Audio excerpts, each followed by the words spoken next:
one time again. It's enough. Can you click it off of the button? Just move the mouse.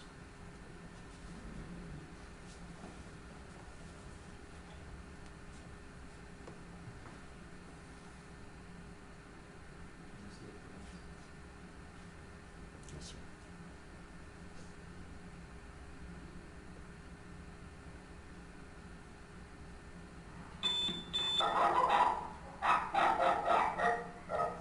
Albuquerque police. Where is he? Leave the door open. Where is he? Where is he? He's right here. Which one? Right here. He's right here. All right. Yeah, I got him right here. He told me to call you. That's what he told me to. Can you back up? Go ahead and back up. Hey, buddy. Hey, buddy. Can you find out what he did? Where he fall from? Can you take the kids out of here? Yeah. I need to transfer my office.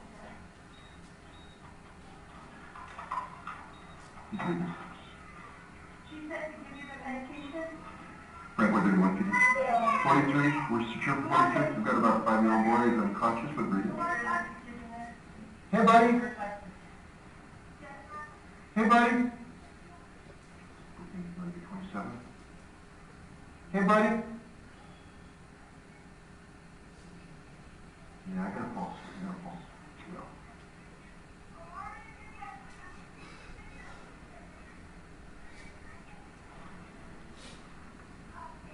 You okay, buddy?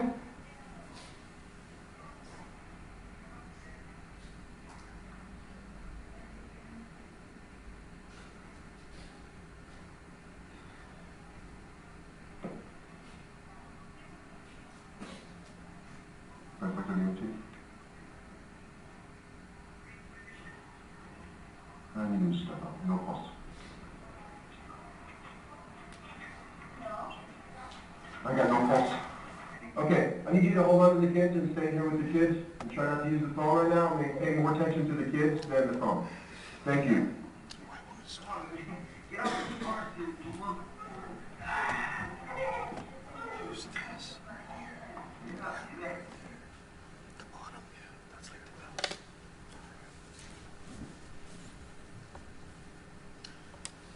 At the point that the paramedics arrive, officer, what did you do? I assisted, the first group that was in was actually Albuquerque ambulance, and I assisted placing Omaree onto the ground. You could see me holding basically his feet and ankles as we lowered him to the ground. Was that your question? Yes, and then what did you do after that? I went in to find Mr. Casaus. Did you find him? I did, sir. And where was he?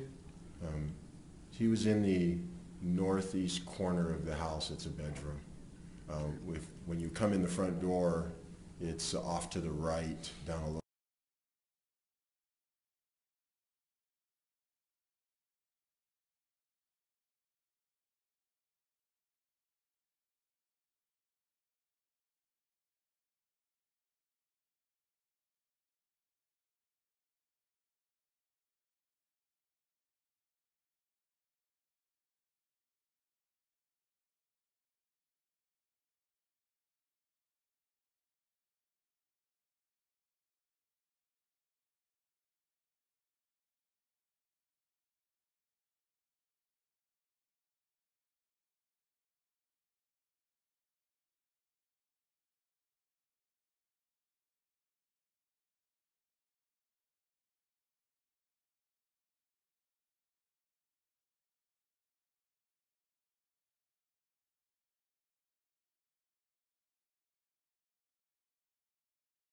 And I just told her, I said, you call me out when you call me out. And that was about 30 minutes ago? When I, yeah, when I got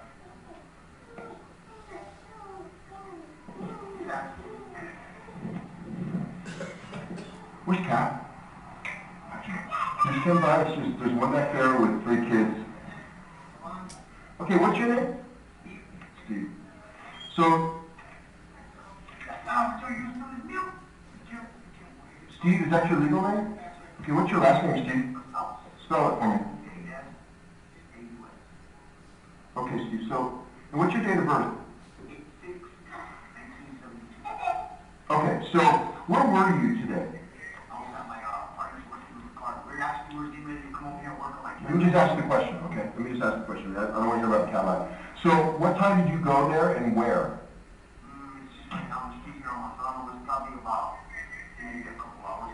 Okay, and so you were there until about what time?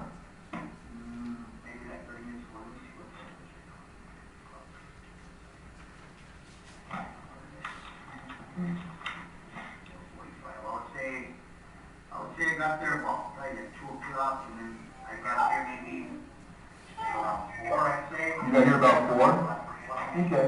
And what did she say to you? She just said that she was crying and hysterical. I had to calm her down, she was on the bed, like coughing and gurgling, and she said, Omaree fell, something's wrong with him, baby. And I said, well, let me see.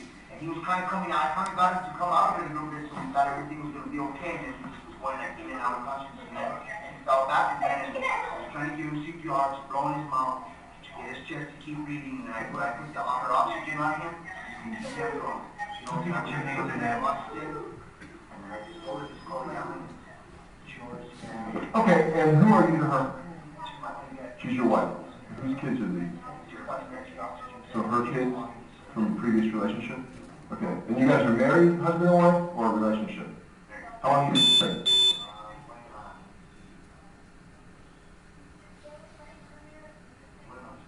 Okay, so is this her child from another relationship? Do you have any children together? So she has 3 children, these 2 plus the one that's injured. Okay. She called you, you were at work, or your friend's at work? Okay, you were at work, and she called at your cell phone, right? Show me, what time did she call you? I don't even remember. Okay, it's on your cell phone, right? You can look at your cell phone. Okay. You can look at your cell phone and tell me what time she called you.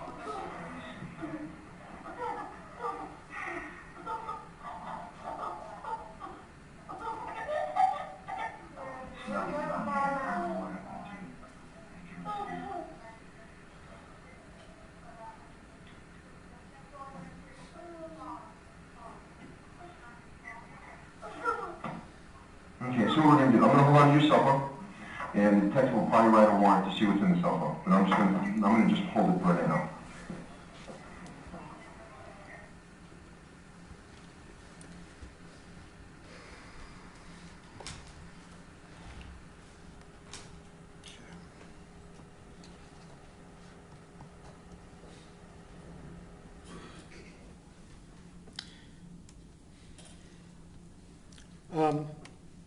Sergeant Edison, did you ever get any verification from Mr. Casaus as to when Cynthia called him? No, sir, I did not.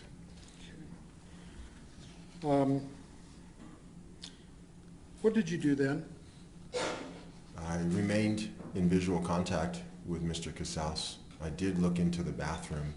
He had mentioned something about a shower, and I looked and noticed the bathroom was slightly wet, as if someone had exited the shower. Mm-hmm. I stayed where I could keep an eye on Mr. Casaus, basically keep him over in that side of the house, and requested his assistance to care for the 2 small children that you could see there. The young boy was rather rambunctious, and we wanted to keep him over on that side of the house and out of the area where Omaree was located. So, how did you keep the kids calm? Well, we ended up moving into another room, which appeared to be like a guest room that had a TV, put some cartoons on, and the police department brought some pizza and some stuffed animals, and Mr. Casaus basically sat with the children. Is there anything else you remember about your involvement on that day? The only other thing that I would have done was, as I'm speaking to you now, I would have updated the detectives when they arrived on scene, and I turned over my lapel camera and wrote a report. Okay. Approach the witness, Your Honor. Yeah.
Sergeant Edison, I'm handing you some items marked States Exhibit 2 through 7. Can you look at these and tell me if you recognize them?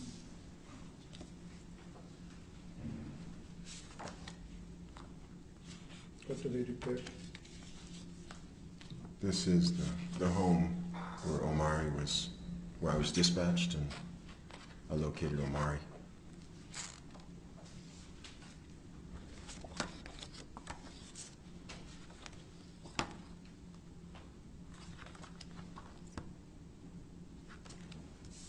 So this is a picture of the interior of the home on Comanche, where Omaree was found And deceased. are they fair and accurate representations of what you saw? Yes, sir, they are.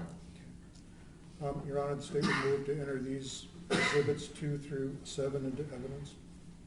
No, Your Honor. All right, they'll be admitted without objection. May I publish them to the jury? Yes.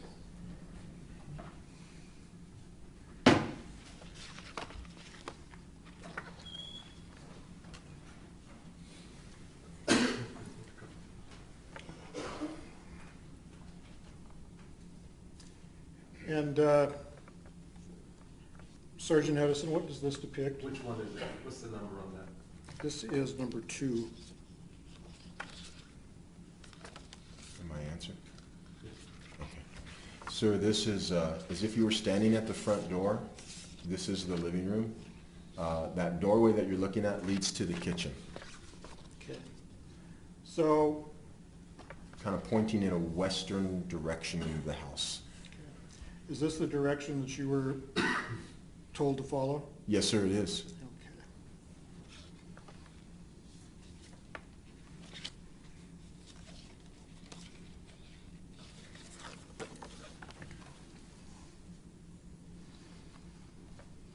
Okay. And what is this? What's the number, Counsel? I'm sorry, it's number 3. Still standing at the front door and now looking more straight ahead. This is that little short hallway. This is the direction that Mr. Casaus went. The bedroom is off to the right. And that doorway that you're looking actually leads to a laundry room, which is kind of a cut through in the middle of the house to the bedroom as well. Okay, thank you.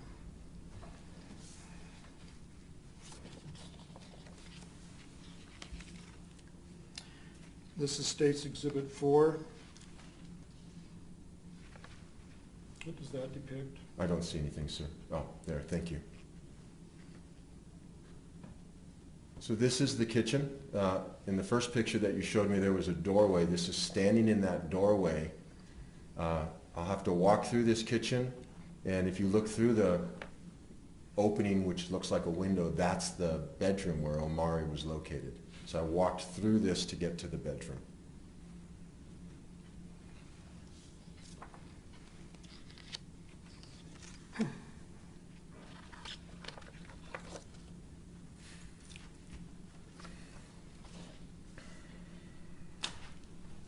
Number 5, what does this show? This is the large master bedroom that I described. It's much better lit, but that is the bedroom. Omaree was at the foot of that bed on the left foot of the bed, sir. Standing basically in the doorway from the kitchen into this bedroom. So the last picture, the furthest scene of it, that's where I'm standing. But not me, the photographer. Okay.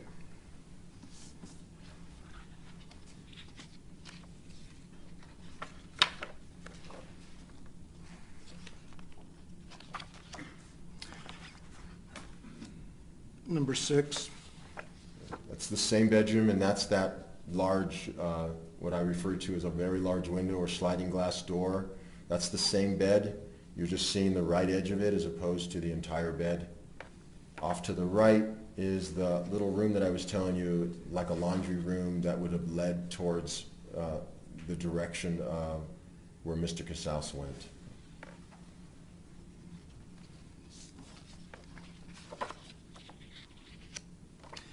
And finally, number 7. And yes, sir, that's the bathroom. From the second picture, if you were to walk straight, and make a little bit of a right towards the direction that Mr. Casaus went, this is the bathroom that I saw a little bit of moisture on the ground. The child's bedroom that you see in my video is just to the right of this. You can almost see it in that photo.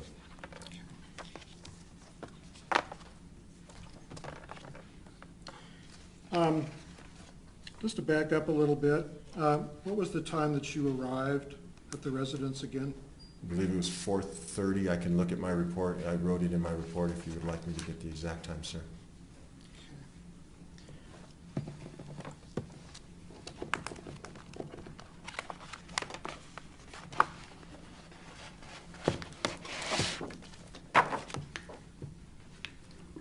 I have a copy here with me if you'd like. I'll mark it here.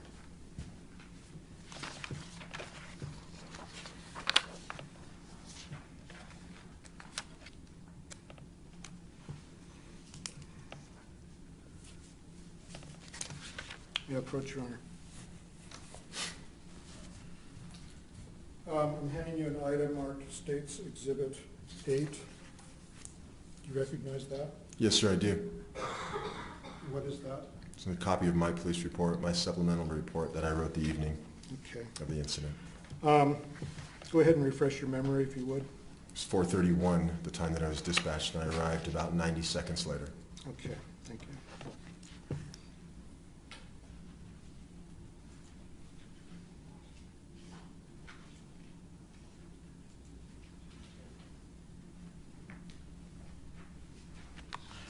Ask the witness, Your Honor. Cross-examine.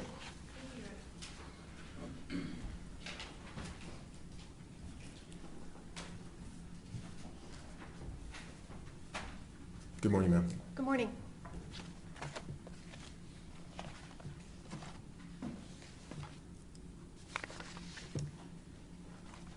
Let's talk a little bit about the cell phone. Okay. Now, we saw the lapel video where Mr. Casaus is looking at his cell phone, correct? Yes, ma'am. And at that moment, as he's looking through the cell phone, he's got little Stevie sort of jumping all over him. Yes, ma'am. And then Nevi is also there, correct? Yes, ma'am. Okay. And you asked him to try and find the time on that cell phone, right? I believe that Officer Wright asked him to find the time. Yes, ma'am. And you gave him, or Officer Wright or you, gave Mr. Casaus a couple seconds to try and find that number, correct? Yes, ma'am, that's correct. And then you just took the cell phone from him, correct? Yes, ma'am, I did. And you never asked Mr. Casaus if you could look at that cell phone, did you? No, I don't believe I did. Okay. And you never did look at that cell phone, did you?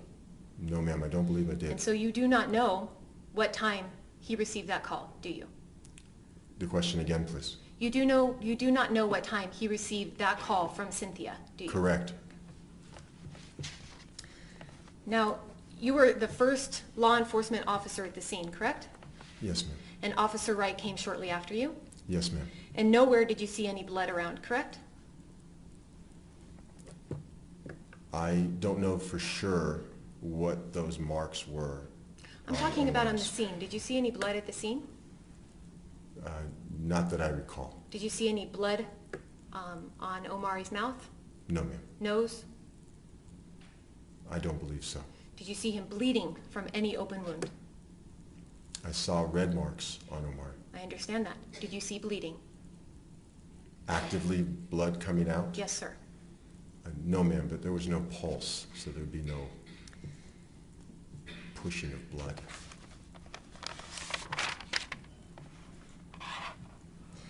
Now, you saw the two children, Nevi and Stevie, interacting with Mr. Casaus, right? Yes, ma'am. And they were playing with him, correct? The children. Well, they were playing with things, and Mr. Casaus was, little Stevie's kind of a little wild boy, so he was trying to control him. Do you recall in the video that Stevie was sort of jumping in Mr. Casaus's arms? Yeah, he was jumping around. Yes, ma'am. And Nevi was in the same room too? Yes. And you actually put the two kids and Mr. Casaus in a bedroom together while you did your investigation? While I watched him and while officers did the investigation. And at no time did you see Nevi afraid of Mr. Casaus? I did not. You did not see Stevie afraid of Mr. Casaus? No, ma'am, I did not.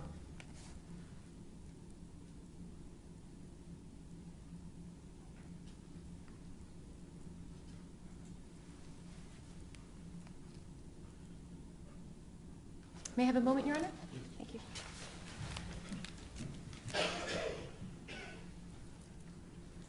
Nothing further, Your Honor. Thank you. Redirect on that, Judge.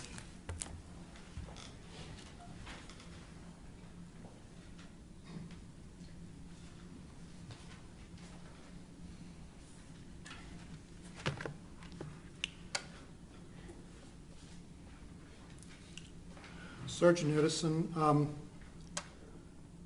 when you were feeling for the pulse on Omaree, did you feel any moistness or dampness?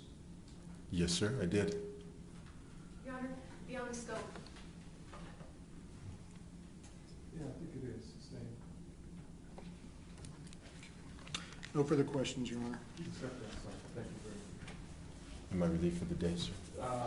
Does he have a subpoena, counsel? You did, yes. So is there a reason to keep him on subpoena, or can we release him from the subpoena?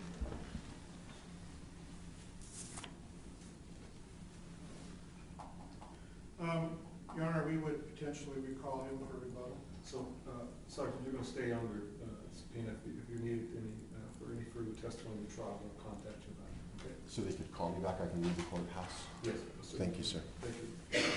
Take the report with you. I believe this is the court copy, sir. Yeah, I'm sorry. Mr. Jensen, would you come and get the exhibit? It's not exhibit. Good to go.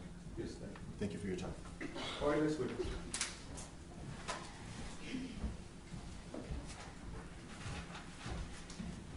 Your Honor, the state calls Officer Catherine Wright.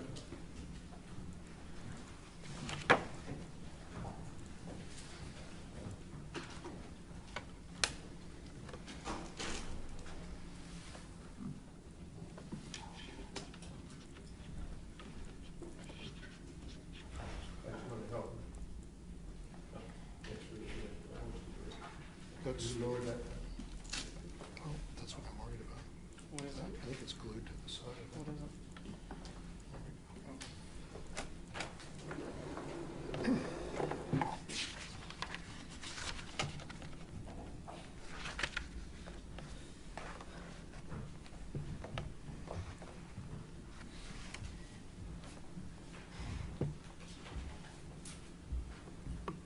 Officer, would you raise your right hand, please? Do you solemnly swear the testimony you're about to give to the court here this morning will be the truth and the penalty of perjury? Yes, sir. Have a seat there. Would you get yourself situated? Would you swear to that microphone, state your full name for the record, and spelling both your first and last name, please? Officer Catherine Wright, Katherini, last name Wright. Mr. Jensen. And Officer Wright, what is your occupation? I'm a patrol officer with the Albuquerque Police Department. And how long have you been with the APD? 6 years. I started the academy in '09. You are a certified law enforcement officer. Yes, sir. Where did you get your training? At the Albuquerque Police Academy. Okay. And what positions have you held in these 6 years? In the 6 years, I've remained in the field as a field unit responding to calls for service. Okay. Have you had any special training? Yes, sir. Over the years, I've taken several classes dealing with autistic children in different crimes and how to help them. I am now what's called a care officer. We now have units that go out are specially or more trained in responding to crimes against children. I have several first aid classes in buddy officer and tactical medical. Okay. Officer Wright, are you familiar with Stephen Casaus? Yes, sir. Is he here in the room today? Yes, he is. Can you point him out and describe how he's dressed? Gentleman in the middle in the white shirt. Okay. Your Honor, could the record reflect a positive identification?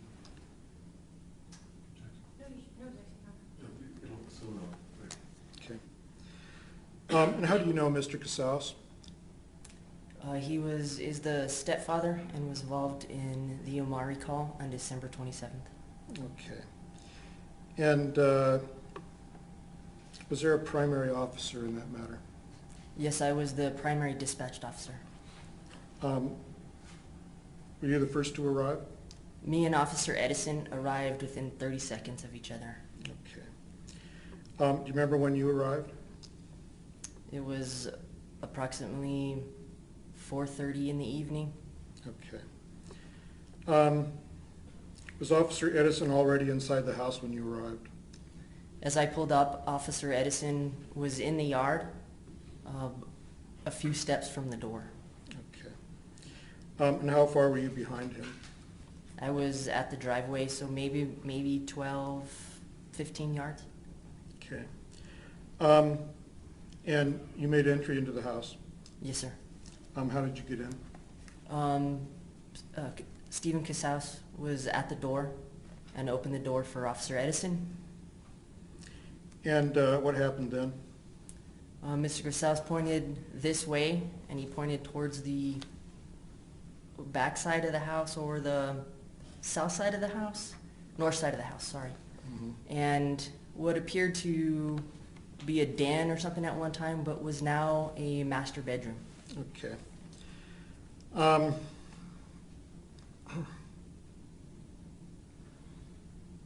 Was anyone there in that bedroom? In that bedroom was Cynthia Varela, Omaree's mother. She was standing on the left side of a large king-size bed, and Omaree was laying on the left side towards the bottom of the bed. How was Omaree dressed? Omaree was laying on the bed in light blue pajama pants, and they were pushed up all the way to above his thighs to look like they were shorts. Okay. Was there anyone else there?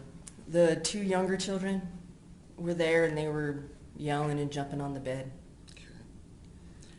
Okay. And where was Stephen at this time?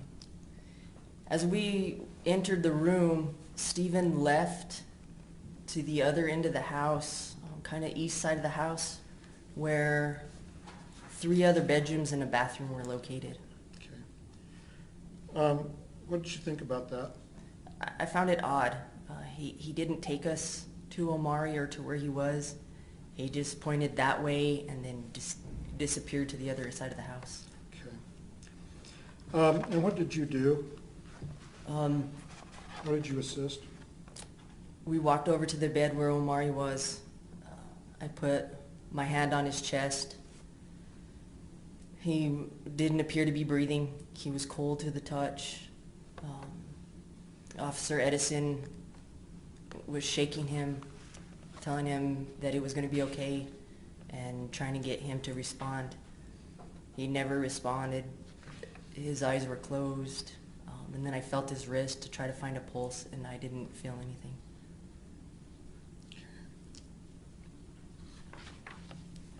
anything. Did Stephen reappear? A short time later, he reappeared with a light-colored towel in his hand, and he was wiping his hands off.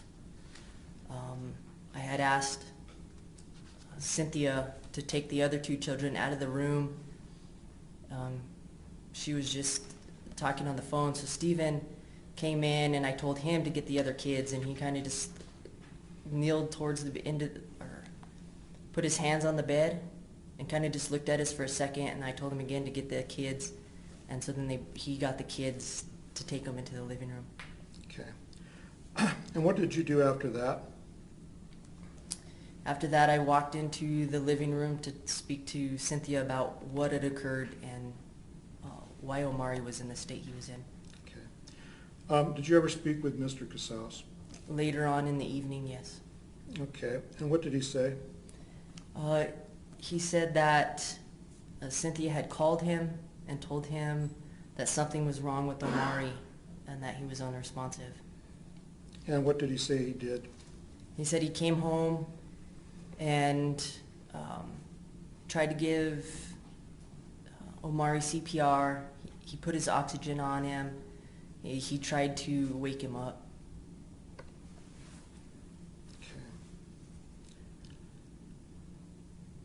Okay. What else did you ask him? I asked him what time that he was called and what the time frame was. He said he was home probably at least 30 minutes prior to calling 911. And I then asked him to show me what time on his cell phone. At that time he searched... To show you what time for what? To show me what time Cynthia had called him. Okay. Was he able to do that? No, he was not. He looked through the call log several times and skimmed through his phone and then said he couldn't find the phone call. Okay. And what did you do after that? At that point, we asked him for his cell phone. I put the cell phone in my unit and I went to make calls to the Crimes Against Children units. Did you ever hear him ask about Omaree's condition? No, I did not. Okay. And what was your involvement in the case after that? After that, I was in and out of the house. I had to brief the detectives. Once they showed up, I had to call CYFD and get them en route to the house. Did you have a chance to observe Omaree? I saw him several times when I first arrived, and then as AFD and Albuquerque ambulance worked on him. Okay. Did you see any blood on Omaree or anywhere else? No blood, no. Did you look for it? Yes. Okay.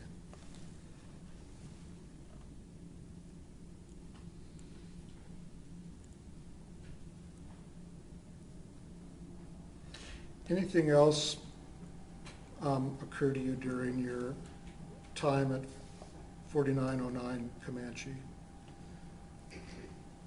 I found it very odd, and that neither one asked ever about his condition. They didn't seem upset or wanting to see him at any point in time. Okay.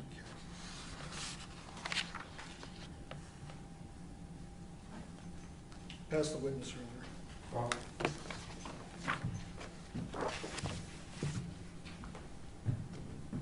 Morning, officer. Good morning, sir.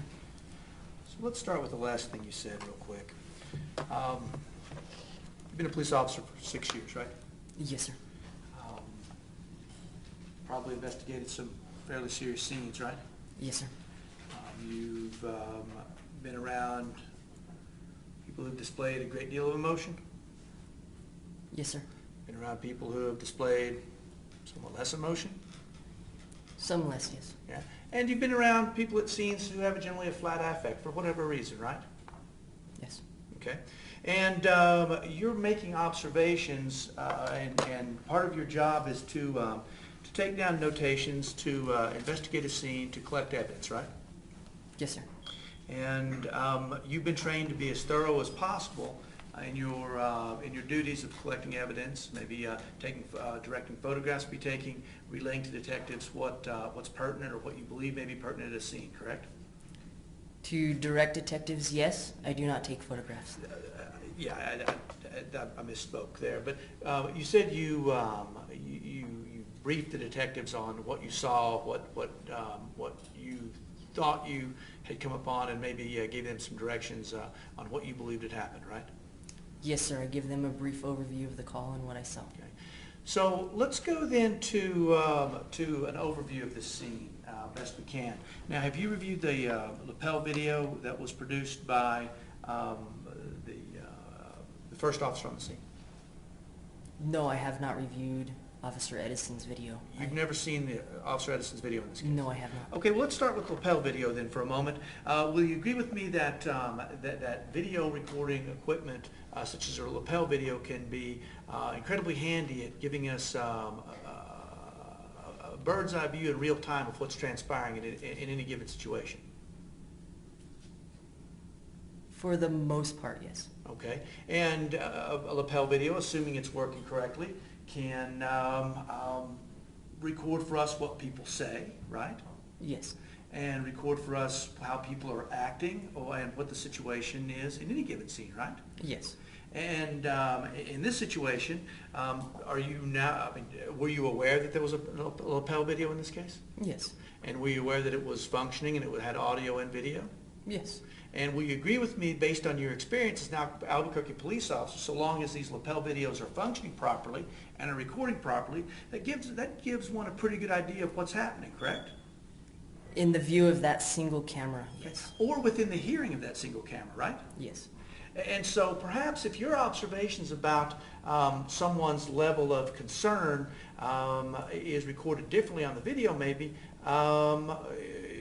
agree with me that that video evidence is going to be certainly pertinent in determining how that person may or may not have been acting, right? It could. Okay. So you make this observation that neither Cynthia or Steve seemed terribly concerned about the welfare of Omaree, right? Yes, sir. You'll also agree with me, will you not, that this scene was chaotic? Not terribly chaotic, no. Did you see the little girl jumping on the bed with when the first officer arrived, jumping on the bed up and down while the first officer is trying to check a pulse? Yes. Did you ever discuss with Officer Emerson that the small child, Stevie, was kind of rambunctious and running around and a little bit hard to control? Later on, yes. All right, so did you see Stevie running around, semi out of control? Later on, he was running out of the back bedroom. And did you see Nivea jumping around and running around and jumping on the bed where Omaree was located? Yes, when he first arrived. All right. And someone had to sit with these children, right? Yes. And that someone was Steve Casaus, right? Yes. And as you can, as I think you'll agree with me, when Officer Emerson began working on Stevie, trying to get a pulse, trying to revive him, the kids weren't in the room, right? When you arrived, there were no children in the bedroom, correct? No, not correct. Those children were taken out of the bedroom and put in another bedroom with Stephen Casaus, correct? After my arrival, yes. After your arrival. And so Steve is not in the room when he's sitting with the other children after you arrived. And you said you arrived within just seconds of Officer Emerson, correct? Seconds after Officer Edison, yes. I'm sorry, Edison, I apologize. Seconds after Officer Edison. Yes. Okay. So you're there almost contemporaneously, like almost at the same time. Yes. Okay. And so what you're seeing would have been the same things that generally, as far as real time goes, that Officer Emerson was seeing, correct? Yes. Okay. Now, and so you'll agree with me that while Albuquerque ambulance and while paramedics were attending to Omaree, Steve was in the other room with the two children, right? Yes. Okay. And he was directed to do so by law enforcement, right? Yes. Okay. And this isn't a very big house, is it? No. It's, what, maybe 1,200 square feet? A little more. Okay. Yes. There's a laundry room that's off the bedroom. There's a kitchen. There's a living area. There's the master bedroom that looked like it was once a den, right? Yes, sir. And then there's a children's room, which is depicted, well, children's room where Mr. Casaus was with the two young children, right? At one point, he was in the little girl's room, and then he was later moved to a bigger room with a TV. Okay. Now, there seems to be some inference that that Mr. Casaus, after he let law enforcement, after he let yourself and the other officer in, that he somehow disappeared. But disappeared to where? I mean, we've seen the video footage of how you get from the front door to the bedroom. And is there any reason to believe that video footage of going from the front door to the bedroom is somehow incorrect? No. Okay. And we see the video footage in real time of where Stephen Casaus is with the other children. So I'm wondering where you're talking about when you say you found it odd that he kind of disappeared or wasn't around. As we walked into the living room, we went to the left, or at least I walked to the left, which would take me through the living room, the kitchen, into that master bedroom. If you go to your right, it goes down a hallway that has 3 bedrooms and a bathroom. As I walked into the house, Mr. Casaus went to the right into that end of the house, while me and Officer Edison were in the master bedroom to the left side of the house. And Mr. Casaus came into the master bedroom shortly thereafter? A little bit thereafter, yes. Within seconds? And we've seen the video within seconds. It did not appear within seconds, no. Again, the timing, one's perception of timing can certainly be distorted given a stressful situation, right? Slightly. And the video is going to be the best evidence of how quickly things unfolded. Will you agree with me with that? Yes. Okay. Now, you were asked by counsel whether you saw any blood at the scene, right? Yes. Okay. And you're trained in report writing. You want to document everything you see that might be related either to a crime or not, right? Yes. And one thing that you're going to want to note is injuries to a child, or if there's blood, or if there's guns or weapons. You're going to pay careful attention, are you not, to things that you think are important in a case, right? Yes, sir. And the presence of blood would certainly be important in this case, right? Any case, any crime scene, right? Yes, sir. And what you noted during your investigation was a complete lack of blood at this scene, right? Yes. Yeah, there was no blood on the child's body, right? That is correct. There was no blood on the floor. That is correct. There was no outward sign of any bloodletting, right? No blood, no. The children were playing. They appeared to be excitable, right? Yes. But they certainly didn't appear to be afraid of Stephen Casaus, right? No. No. In fact, you didn't think there was any danger to either child. You or the other officer certainly didn't seem to think there was any danger to the children by having them sit with Mr. Casaus while everybody else was working on Omaree, right? Yeah, at that point in time, our concern was for Omaree, and with the way the house was, it was hard for any of us to do anything but have Stephen watch the other 2 kids. Well, officer, don't get me wrong. I appreciate what you did in this situation, but if you thought there was any risk of danger to those kids, I can't believe you would have let them go with who you believe the source of the danger, right? That's correct. Yeah, so let's not beat around the bush. You didn't think that Stephen Casaus was any danger to these children, and they certainly didn't appear to be afraid of him or in danger from him, correct? Not at that time, no. Yeah.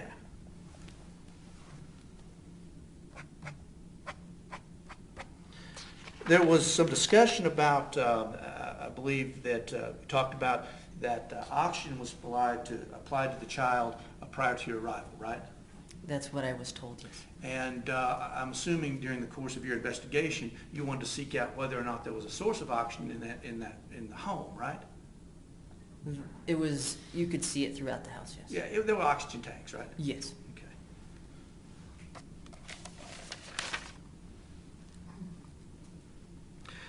Now there's talk of this towel, and I think in the video we can see Stephen wiping his hands off with a towel, and I don't know what you're getting at here, but did you believe that towel to be of significance? I thought it was odd that he left and came back with the towel. Okay, well, did anybody bother to collect said towel for evidence? I do not know. So you're making reference to this towel that raised your suspicion. Did you collect that towel and put it into evidence? No, that is, at that point in time, that is not something that a field officer would do. Not within your job description. You're talking about what you thought was maybe important to this case, but did you ever tell the detective, hey man, maybe you want to check out that towel? I told them that he left to the other side of the house, and that he came back wiping his hands on a light-colored towel. And are you aware, as the field investigator, as the officer in this, the first officer on the scene, if that towel was ever taken into evidence, or if any evidence was ever taken of that that's of any significance in this case? I do not know.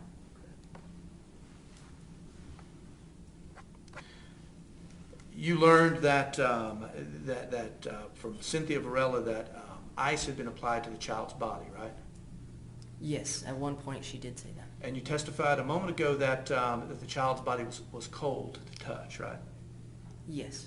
And cold consistent with ice having been applied to his torso and neck area? I do not know where the ice was applied. certainly the cold touch you felt is not inconsistent with ice having been applied, correct? It could be. Sure.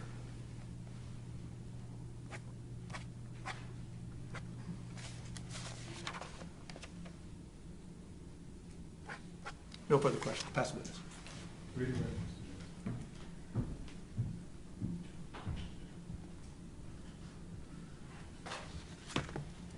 Officer Wright, was Stephen Casaus emotional at the scene while you were there? No, he was not. Did he seem upset or concerned in any way? No, he did not. Okay. And when you arrived there, did you know that that was a homicide? No, I did not. What were you called out for? When we were called out, the dispatch call, we were told that a 9-year-old boy had fell off a bouncing horse and hit his head. Okay. You know where this information came from?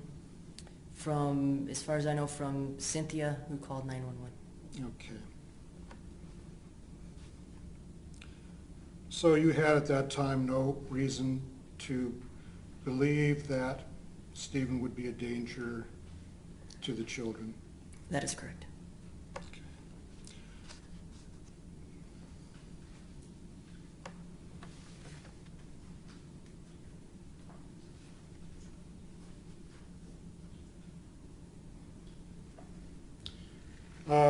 No further questions, Your Honor. We would ask that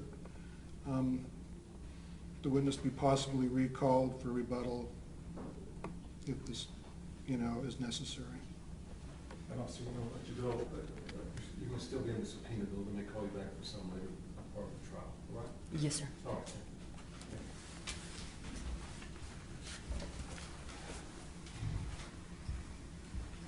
All right, next witness, counsel. Your Honor, the state calls Christopher Posa.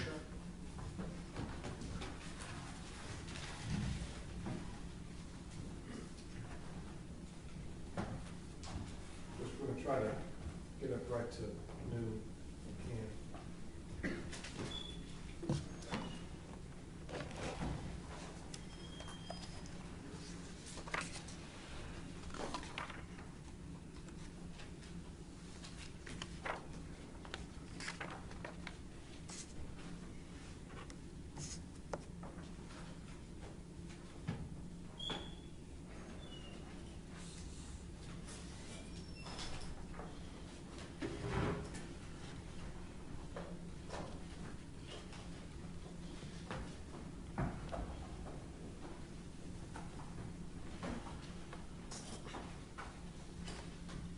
Would you raise your right hand for me, please, sir? Yes, sir. You solemnly swear that the testimony you're about to give this court here this morning will be the truth, the whole truth, nothing but the truth, and the penalty of perjury here today? I do. Please have a seat if you would. State your full name for the record, for spelling both the first and last name. My name is Christopher Posa, Christopher. Last name is Posa, Poccia. Thank you. Mr. Motion. Thank you. Good morning. Good morning. And sir, how are you employed? I'm a full-time salaried police officer for the city of Albuquerque. And how long have you worked in that capacity? Since November of 2008. And what's your current job duties? Right now, I'm a patrolman first class, working out of the Northwest Area Command Field Service. Have you worked in other sort of divisions or anything? No other divisions, but other area commands. Okay. And what kind of specialized training have you had for your job duties? There's a number of them. Basic investigative skills, report writing, collection of evidence, courtroom rules, SOPs and procedures, DWI investigations. There's a whole litany of different specializations. All right. And prior to your employment with the Albuquerque Police Department, did you have prior law enforcement experience? I did. And where was that? I was a police officer for the Pueblo of Santa Ana. And for how long were you employed there? 3 years. And sir, were you working on December 27th, 2013? I was. And what were your duties on that day? basic patrol duties, field service duties, answering calls for service, and police functions. Okay. And what area were you working? Northeast Area Command. And did you respond to a call that day involving Omaree Varela? I did. And what time did you respond to that call? It's about 4:30, 4:40 or so All right. in the afternoon. And were you the first person to arrive on that scene? No. Who was already there when you got there? Officer Jim Edison, Sergeant Jim Edison now, Officer Cat Wright, Sergeant Rich Hilger, and Officer Andrew Cook. Was there also rescue personnel there? There was. And do you remember which agencies they were from? Albuquerque Fire Department was there at that time. So what did you do when you arrived on scene? I entered into the house and I spoke with Officer Edison, who was speaking with who was later found to be Stephen Casaus in a bedroom with 2 other children.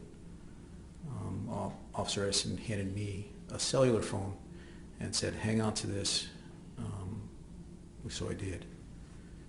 And then I spoke with Sergeant Hilger on scene, and he said if EMS leaves with the child, Omaree, that I was to follow the ambulance to the hospital.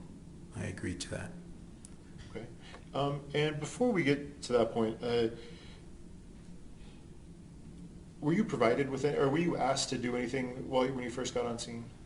I was asked to hold the cellular phone, which I did. And then I was also asked to grab some Pampers from like a great room area of the house.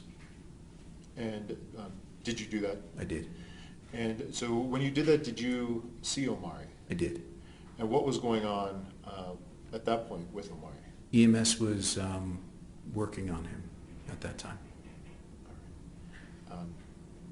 Did you return with the diapers? I did. Did you interact with Stephen Casaus? Very briefly, if And any. Do you recall what that was? No. Do you recall his affect, his demeanor? No.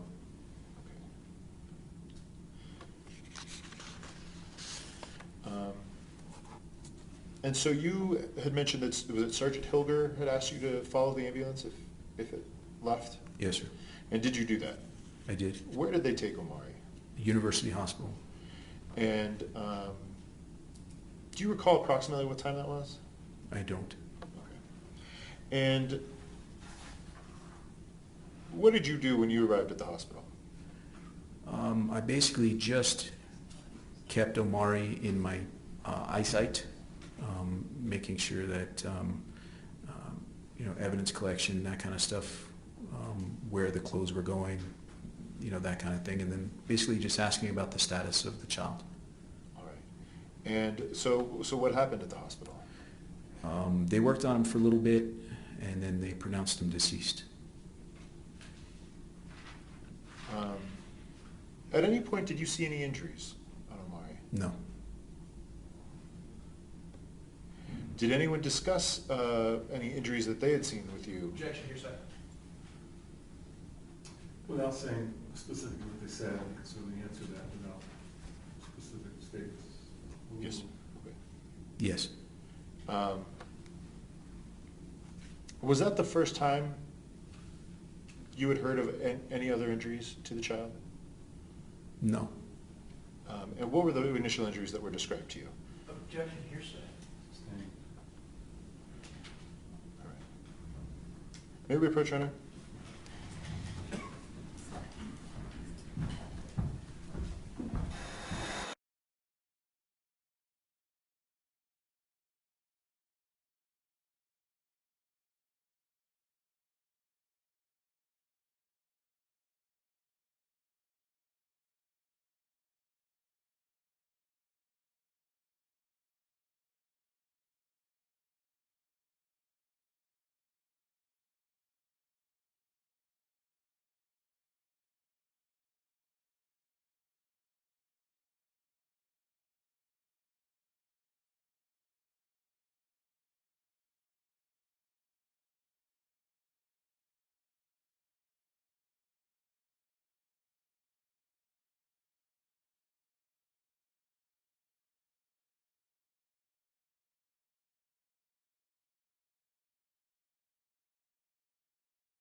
Who was it that had pointed out the injuries, or had talked to you about these other injuries? Lieutenant Baca with the Albuquerque Fire Department. And what did you do with that information that he gave you? I passed that information to the detectives that had gathered on scene after I returned from the hospital to the scene. All right. And did you do that? Was it kind of like a briefing, or how did you give them that information? It is a briefing. They have a crime van that responds to critical incidents, and they ask each officer that was on scene to kind of debrief the detectives on what they saw and their involvement in the case. All right. Jumping back just slightly to the hospital, at some point did other officers arrive? Or Yes. did another officer arrive? Yes. And who was that? Field investigator, I believe it was Rick Beckstrom. And what are his duties? At the time, he's a field investigator. He documents and collects evidence. Did you stay while he was doing that, or what happened at that point when Officer Beckstrom arrived? I stayed briefly. We ensured that OMI was notified, and then I was called back to the scene once Officer Beckstrom arrived at University Hospital. And other than the briefing, did you have any other involvement in this case? No. Pass the witness, Your Honor. Cross-examination.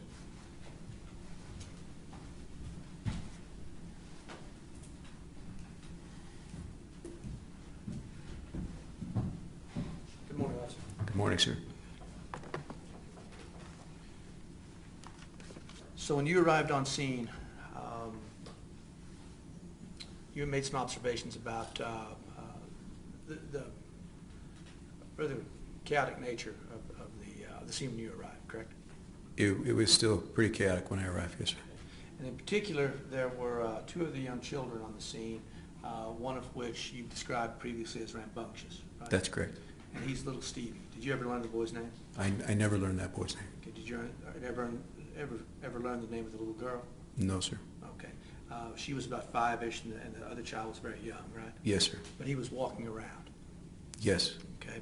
And you also made some observations, I believe, did you not, about the interaction between Mr. Casaus and the kids, right? That's correct. Yeah, and that observation was based on your training, based on your power of observation, based on the things you learned as a police officer, because you want to be able to document what you see for perhaps future reference, right? Sure. Yeah, and when you arrive on a scene, man, you're looking for things that may or may not be important, and you're trying to get a best grasp you possibly can of what's going on, right? Yes, sir. Yeah, and one of the things that caught your attention was that the kids seemed to be suffering from, you described it as separation anxiety whenever they were taken away or not with Stephen Casaus, right? That's correct. Yeah, and one of the observations you made was that these children were acting in a very loving way with Stephen Casaus, the two younger ones, Stevie and Nevia, and certainly didn't appear to be. Objection, this is outside the scope of the direct at this point, so the mode of interrogation is. No, it's observations. But in your eyes, it's the mode of the interrogation by defense counsel, not. Come forward, counsel.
You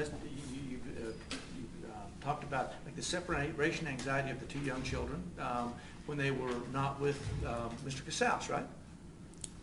Yes, sir. I'd like to clarify that was not when I initially arrived onto scene, but after he had exited the house and we were waiting for EMS to leave. Okay, and that's when the kids were acting like they wanted to be with Stephen, right? Yes. Yeah, and you described, I believe, in a pretrial interview, you described it specifically as separation anxiety, right? I don't know the clinical term. I know that that's what it seemed like they were having some type of difficulty anytime that they were outside of Mr. Casaus' presence. Would you care to refresh your recollection and the exact words you used during your pretrial statement, or will you agree with me that you used the I term did use the word separation anxiety, Okay. but I'm not a clinician. I can't. No, I Yeah. understand that. Okay. That was a term of art you used to Sure. describe the situation. Yes, sir. And you also witnessed firsthand interaction between Mr. Casaus and the children, right? Yes. And they didn't appear to be afraid of him in any way? Not that I recall. And certainly, that would have been something you noted. If the kids appeared to be afraid of Stephen Casaus, that would have been something you put in your report, right? Yes, sir. So the answer is not that you don't recall it. The answer is you didn't observe it, because if you observed it, you would have written it down. Yeah, I did not see any type of animosity there. And you're aware that other officers put Stephen Casaus, had him take care of the two young children while paramedics and police officers were trying to revive Omaree. Objection calls for hearsay. I'm asking. Well, he's not asking for the specific language, but if he generally knows, he can answer that overall. You're aware that he was in a room was placed in a room and taking care of the two younger kids, right? Yes. Yeah. Without incident. Yes.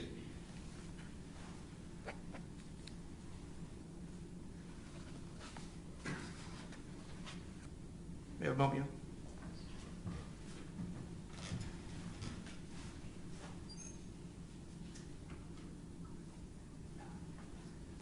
That's what. Read it.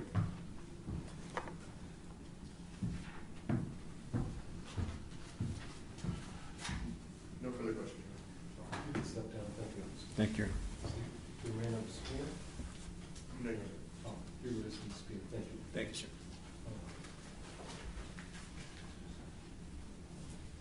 Recorder Till, Mr. Marshall, Mr. Jensen, do you want to call another witness? Can we approach and discuss it? Yeah, come over.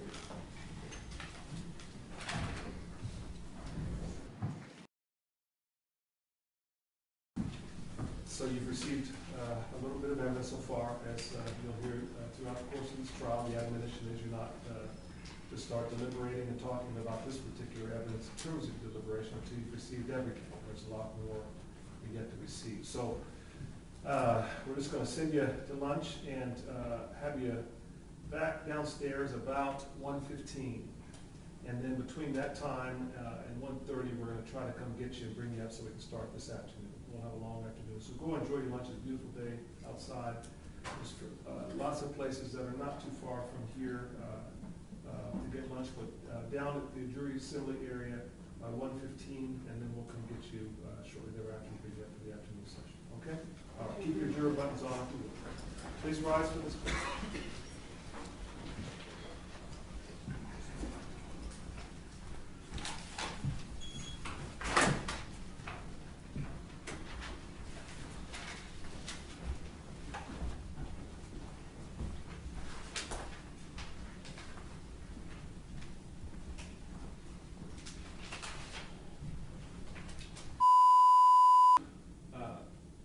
Hour, you're going to review the edited version of the CD, and then do you want to play that right after they come back this afternoon, or are you going to wait till a later time if there's no objection to it, later time in the trial? What do you want to do, Mr. Marshall? Your state intended to play that. We can do that first thing after lunch. So if you check it and certainly let me know once we get back here if there's any objections to it or the form that to be presented, and we'll indicate it's a stipulation we'll put it under the state's number, exhibit number as a stipulation, and then you can play for the jury. I think let's have you back here between 1:09 stipulation